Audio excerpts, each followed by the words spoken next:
ดินทำอะไรอ่ะเล่นเฟซอยู่อุ้ยเธอทำไมโทรศัพท์เก่ามันนอกมากเลยอ่ะแล้วไงมันก็ใช้ได้อยู่ไหมเธอดูของฉันสิดูหรูแพง ฉันไม่มีเงินซื้อเหมือนเธอนี่เธอให้พ่อแม่จะซื้อให้ไม่อยา สิ กรบกวนพ่อแม่อ่ะแล้วเธอจะใช้เก่าๆแบบนี้เหรอแล้วไงอ่ะมันนอก มันนอกจากมันยังใช้ได้อยู่แค่มันแตกตรงนี้เอง เธอเปลี่ยนเธอ ไม่เปลี่ยนเดี๋ยวเป็นอะไรกัน ก็ดูสิมันใช้โทรศัพท์เก่า เอามันเก่าแล้วไงเราก็ยังใช้ได้อยู่ไหม มันเก่าแต่ของเพื่อนก็ยังใช้ได้อยู่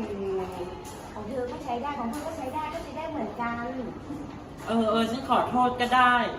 ทีหลังก็อย่ามาทักเพื่อนแบบนี้นะ ได้ฉันขอโทษ โอเค